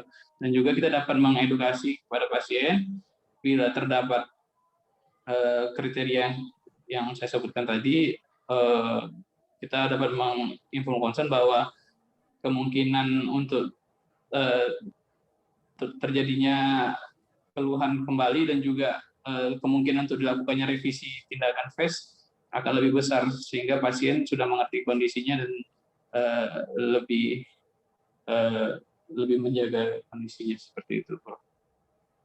Lalu apa upaya? Ini kan bakal terjadi revisinya. Apa upaya supaya paling tidak memperpanjang waktu lah, jangan cepat kali lah. Masa 3 bulan udah muncul lagi polipnya gitu. Apa upaya? Baik, Prof. Upaya yang dapat kita lakukan tadi berupa edukasi, di mana jadi apabila pasien dengan kriteria tersebut, kita dapat mengedukasi sehingga pasien dapat paling tidak mencegah faktor risiko yang ada seperti nasal alergi. Pasien dapat mengontrol alerginya, dan juga pasien akan lebih taat dalam melakukan kontrol ataupun tata laksana selanjutnya setelah dilakukan operasi, Prof. Ya tadi kan sudah nampak ya, alergi dan jamur kan alergi juga dasarnya gitu ya. Jadi memang ya kalau perlu betul-betul dites alerginya, kemudian di treatment terus alerginya. Kalau enggak ya akan pasti kambuh lagi gitu ya. Jadi dikontrol minimal tes alergi, kemudian avoid dia. Nah, itu akan memperpanjang, kalaupun kambuh ya gitu ya, memperpanjang. Apalagi kalau bisa dilakukan imunoterapi. Jadi ini yang penting dalam satu jurnal itu maknanya untuk kita gitu ya. Baik, itu aja. Dr. Yudi, makasih. Terima kasih. Terima kasih banyak Prof. David, terima kasih. Saya rasa itu yang paling penting ya, ketika kita membaca jurnal, ketika kita mendapatkan informasi yang baru, kira-kira apa sebenarnya yang bisa kita ambil, apa yang sebenarnya bisa kita pakai dan terapkan di tempat kita. Seputaran pertanyaan Prof. Davitri mungkin saya lempar dulu kepada pembimbing. Mungkin ada lagi yang bisa kita ambil dari jurnal ini, Dr. Andrina, ilmu atau pengalaman yang bisa kita pelajari dari jurnal ini, Dr. Andrina, silakan. Ya, saya rasa lanjut aja, Dr. Yudi. Oke, terima kasih. Baik. Kalau begitu di sini sudah ada penguji kedua, kepada Prof. Farhad. Saya persilakan, Prof. Farhad. Ya, terima kasih Dr. Asir Yudhistira. Saya banyak pendapat tadi dengan uraian dan pertanyaan yang disampaikan Prof. Delfitri bahwa banyak yang bisa diambil dari penelitian ini. Saya hanya ingin bertanya kepada Dr. Gusti, ini kan menarik sebetulnya cerita ini. Apa memungkinkan untuk dilakukan penelitian? Ini kan perspektif ke depan, agak berat gitu ya. Apakah data kita kuat untuk retrospektif untuk ke belakang? Untuk dilakukan penelitian ini, dan jadi artinya bahwa memang saya tengok data-datanya mungkin banyak bolong-bolong ini jadinya, karena yang diambil kan datanya lebih lengkap ya. Tetapi kalau misalnya untuk ke belakang, apakah memungkinkan Dr. Gusti untuk melakukan? Kalau retro kita nggak bisa penelitian PPDS nampaknya, karena kan tahunan. Kalau perspektif, kalau retro mungkin bisa diambil. Apa kira-kira pendapat Dr. Gusti? Baik, Prof. Terima kasih banyak, Prof. Pertanyaannya. Izin saya menjawab, Prof. Dari penelitian ini, ada beberapa variabel yang diperiksa selain Lipid score dan juga adanya nasal alergi. Menurut saya memungkinkan untuk dilakukan penelitian retrospektif oleh karena sebagian besar menurut saya pasien-pasien yang akan dilakukan bedah sinus endoskopi sebagian besar sudah dilakukan pemeriksaan CT scan sebelumnya, di mana kita dapat menilai Lambert score preoperatifnya, dan juga mungkin kebanyakan pasien juga di anamnesis adakah dapat dianamnesis kembali apakah adanya riwayat alergi sebelumnya.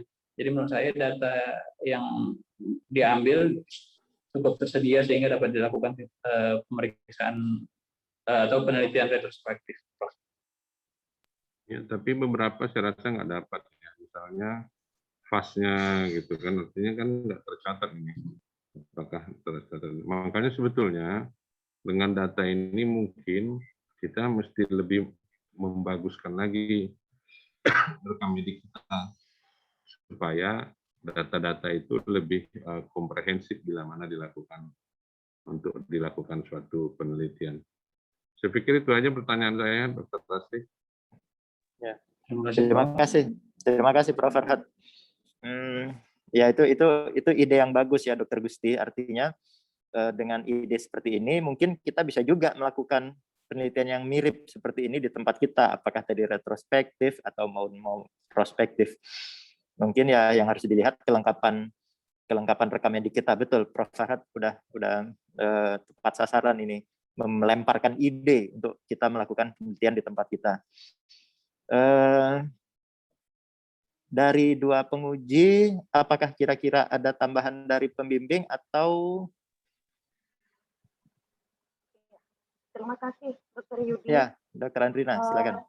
Menarik sekali memang masukan dari Prof. Delfitri dan Prof. Farhad ya. Mungkin memang kalau retrospektif agak sulit ya, Prof. Farhad. Yang pertama, kita untuk alergi skin prick test tidak tersedia. Jadi skin prick test tersedia itu hanya kalau ada yang meneliti. Jadi untuk ke belakang mungkin agak sulit pengadaannya, memang tidak ada selalu tersedia di divisi alergi. Dan juga seperti eosinofil ya, eosinofil count, hitung eosinofil itu tidak rutin dilakukan. Tapi untuk seperti FAS, LMS, Lambert score itu kita sudah mulai melengkapi status kita, status rinologi. Ya, mungkin belum selengkap ini, tetapi FAS sudah mulai kita tanyakan, lalu Lambert score juga sudah mulai kita identifikasi berapa Lambert score-nya sebelumnya. Saya rasa itu aja komentar saya, Dr. Yudi mungkin, tapi untuk ke riwayat alergi mungkin agak sulit ya, mungkin hanya dari anamnesi. Terima kasih Dr. Yudi. Kalau untuk pasien rhinosinusitis dengan polip yang direncanakan operasi, apakah selama ini kita lakukan pemeriksaan FAST, Dr. Andrina? FAST itu sebetulnya rutin dilakukan Dr. Yudi. Jadi setiap simptom ya, setiap keluhan itu dibuat FAST-nya. Ya mungkin nanti kita kontrol kembali lah. Ya ini juga sebagai pemicu ya buat kami untuk mengontrol kembali status itu, karena banyak data-data yang bisa kita ambil untuk penelitian. Benar, terima kasih. Kemudian kalau di divisi rinologi, operasi revisi sepertinya cukup banyak, Dr. Andrina. Artinya bisa kita melakukan penelitian kalau ini nih. Kalau saat ini, sejak era BPJS yang era yang terakhir ini, saya rasa lebih 50% kita yang udah late stage dan yang revisi. Malah yang awal-awal yang seperti cuman tanpa polip atau yang polipnya grade 1, 2 itu sangat jarang. Malah jarang. Sudah diselesaikan di tipe B. Ya, sudah diselesaikan. Terima kasih. Berarti mungkin memang sangat masuk akal kita membuat penelitian yang mirip seperti ini ya. Prof. Farhad dan Dr. Andrina pun rasanya masih memungkinkan ini kita teliti. Mungkin saya buka dulu kesempatan, ada supervisor lain yang hadir di sini.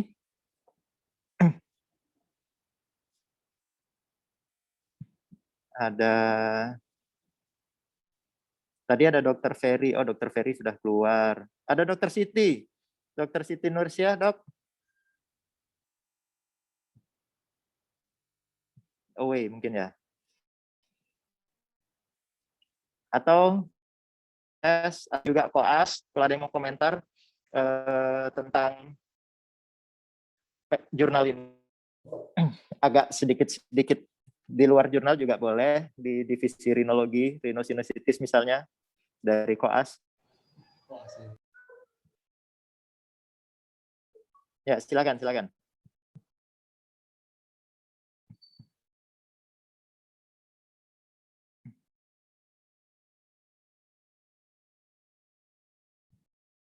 Dr. Siti sepertinya away ya. Assalamualaikum dokter. Waalaikumsalam, ya silakan. Izin dokter, saya Una dok. Izin bertanya kepada presentator. Tadi di slide di tabel pertama di bagian asma itu p-value-nya signifikan ya, berarti terdapat perbedaan antara kontrol dan grup. Tetapi di diskusinya itu asma itu tidak menjadi risiko faktor independen untuk revisi ESS ini. Mungkin presentator bisa menjelaskan kenapa hal itu terjadi. Terima kasih. Silakan Dr. Gusti. Terima kasih.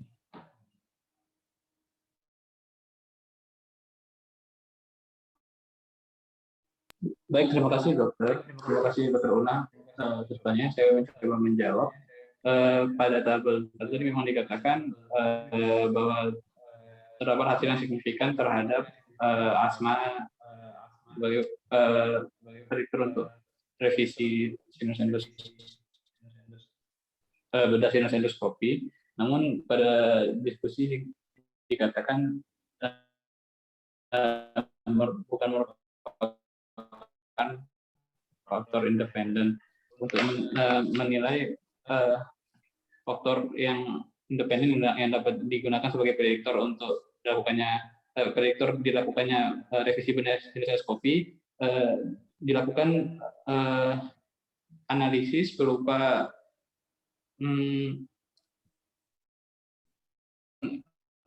analisis pada penelitian bahwa asma tidak merupakan faktor risiko yang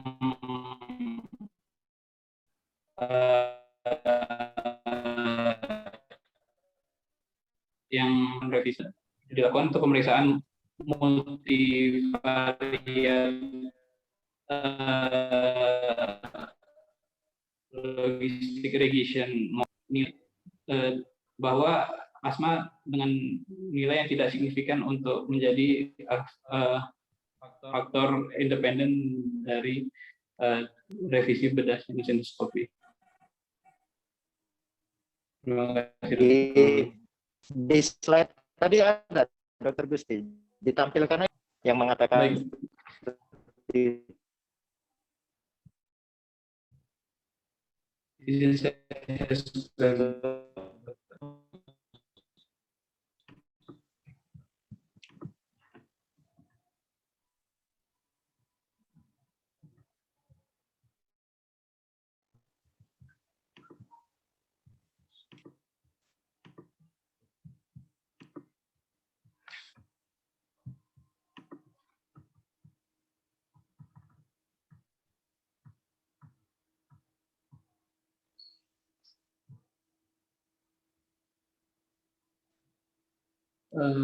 mohon izin tidak saya tampilkan di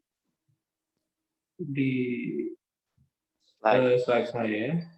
Di jurnal ada kalimatnya. Di jurnal ada dokter izin saya tampilkan.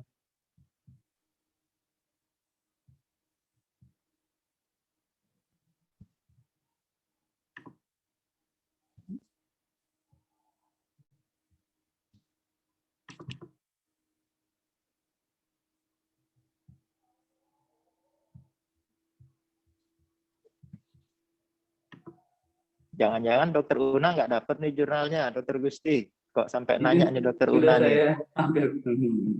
Sudah saya berikan, Dokter. Mana coba kita lihat sama-sama. Baik.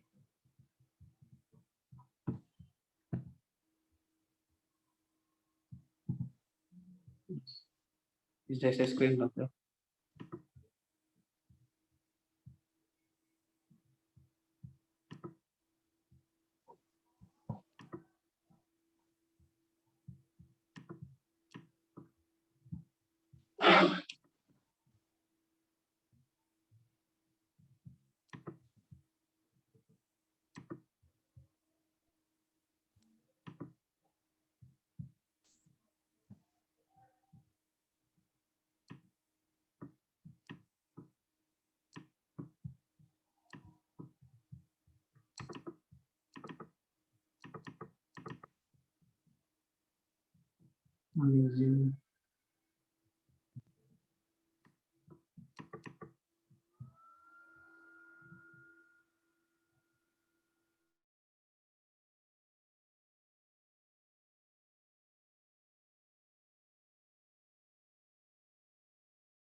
Revealed that nasal allergy were both independent risk factor for associated with revision asthma, and serum eosinophil count didn't present statistical significance in the regression analysis.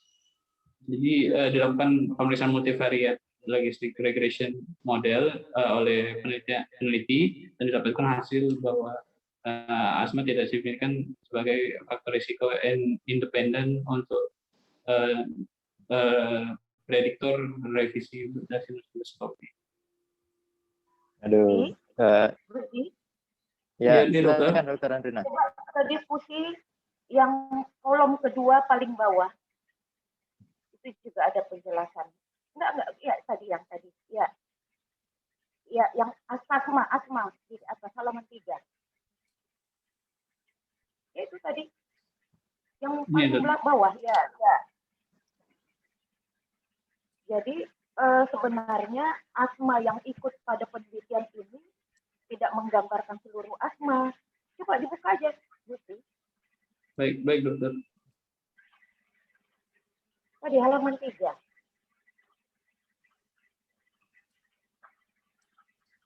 Sebelah kanan bawah. Ya, stop ya. Ya, ini ya. Memang secara umum asma itu merupakan faktor risiko untuk rekarensi dari polipnasi. Tapi ya ini dikatakannya bahwa polipnasi yang disertai dengan komorbid asma pada populasi Asia itu nggak banyak. Jadi yang kuncinya di sini adalah diekskludkan kasus-kasus asma yang moderate severe atau yang terteriak yang disertai dengan asma. Jadi ini yang bisa membuat bias ya, bias dari jumlah pasien nasal polip disertai asma yang diikutkan pada penelitian ini.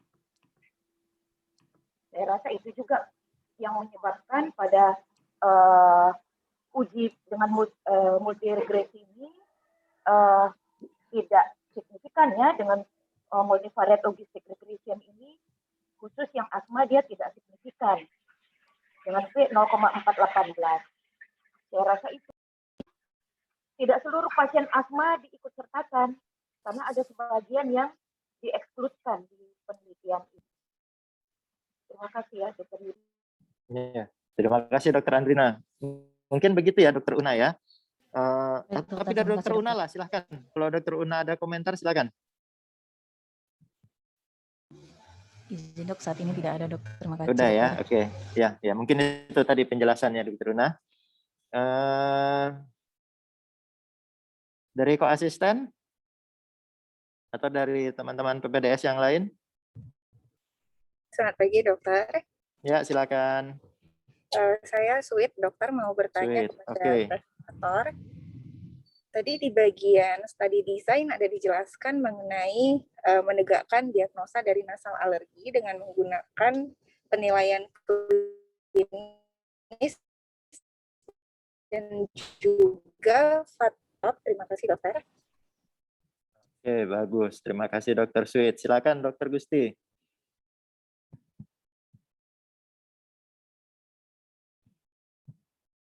Baik dokter, terima kasih.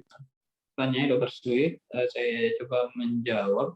Jadi pada penelitian ini untuk penentuan nasal alergi dilakukan pemeriksaan berupa padiatop dan juga penilaian dari gejala klinis.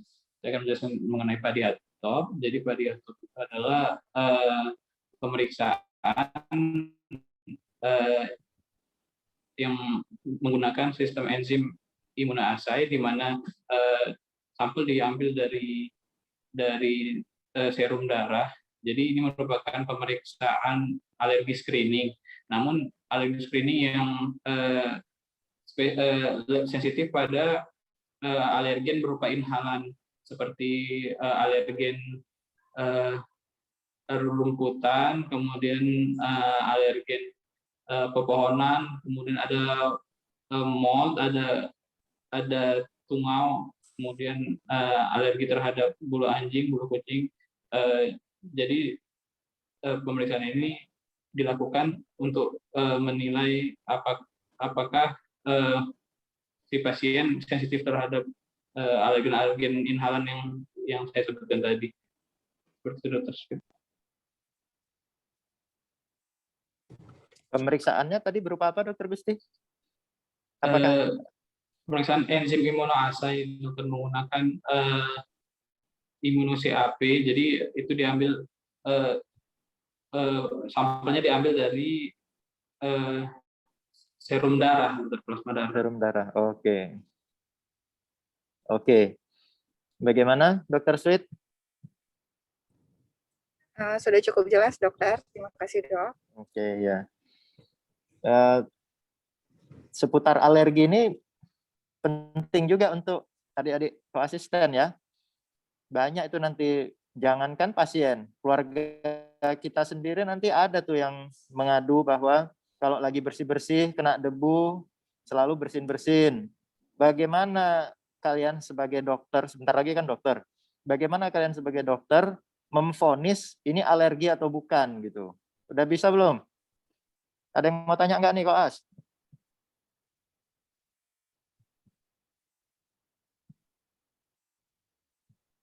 Stephen nih, tadi Stephen juga.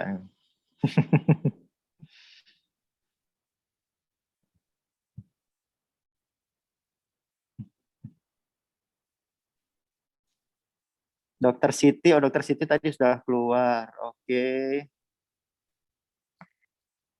Ada lagi komentar? dari supervisor, dari oh ada Prof. Askar, sorry Prof. Askar masih bersama kita, Prof. Boleh komentar, Prof? Terima kasih. Saya cuman mau jelas mengenai tadi kan dikasih tahu untuk revisinya dilakukan meticulous revision. Apa maksudnya itu, Dr. Ya, Gusti? silakan Dr. Gusti.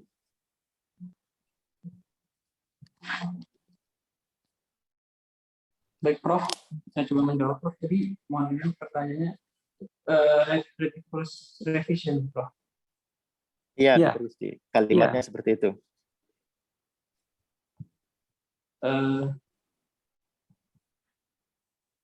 Saya mencoba menjawab. Mungkin yang dimaksud dari meticulous revision itu adalah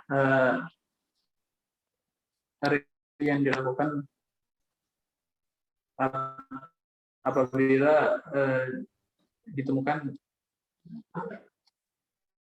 ada chronic sinusitis dengan nasal polyp tersebut, Prof. Apakah bukan maksudnya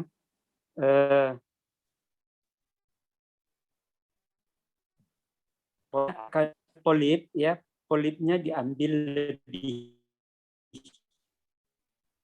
sehingga dia keluar semuanya. Nggak tahu, barangkali Dokter Andrina yang tahu, nggak tahu saya itu.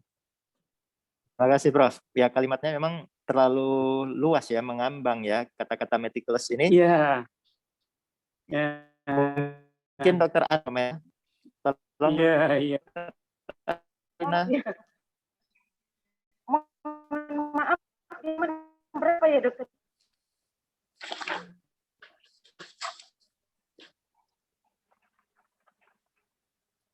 Izin, Dokter.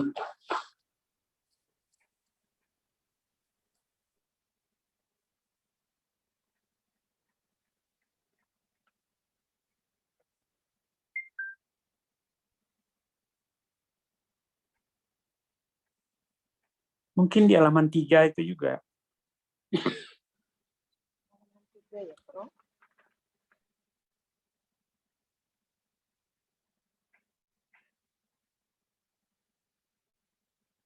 Ya memang, Prof, ya belum saya dapat memang.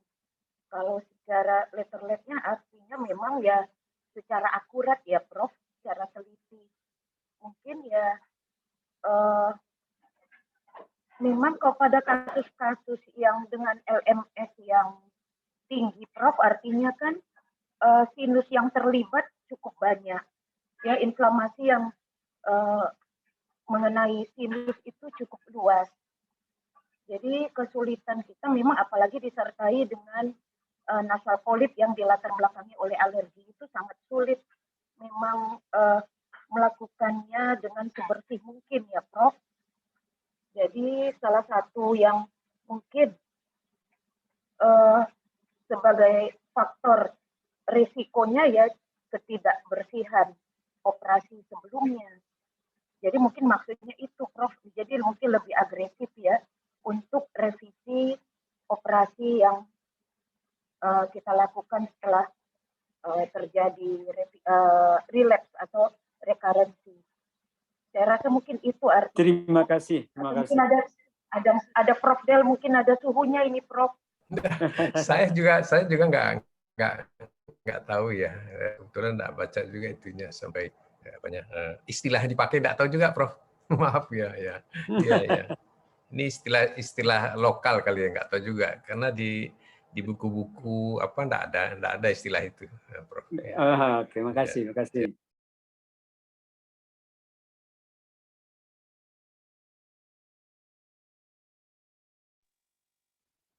Terima kasih, Prof.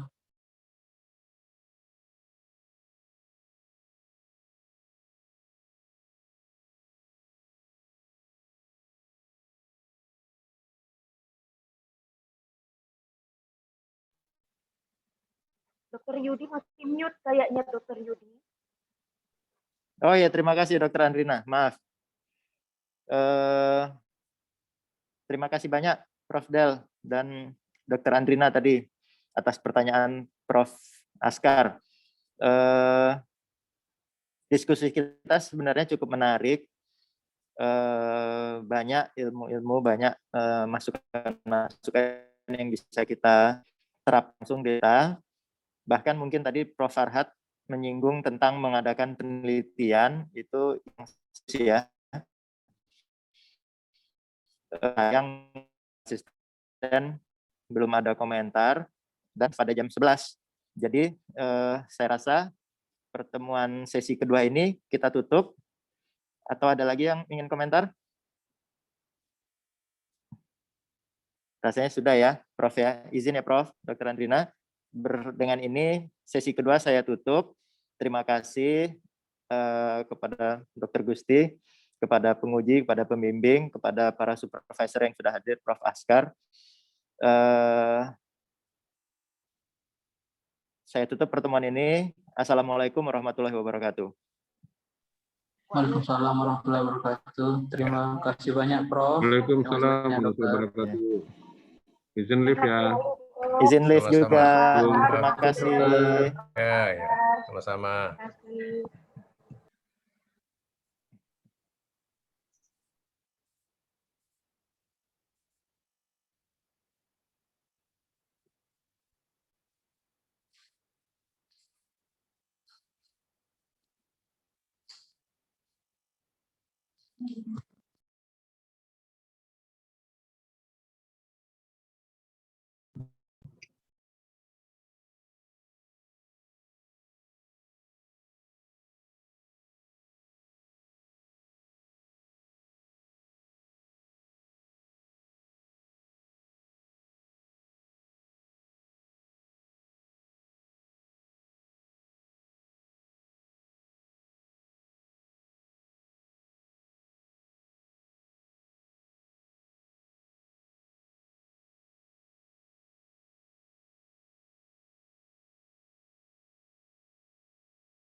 Izin Abang Kakak, apakah Zoom meeting boleh kita end-kan Abang Kakak?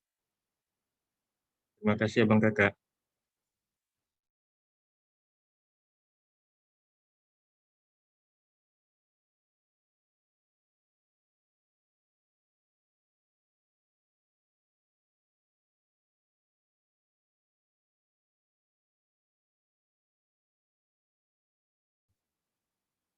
Tapi di arah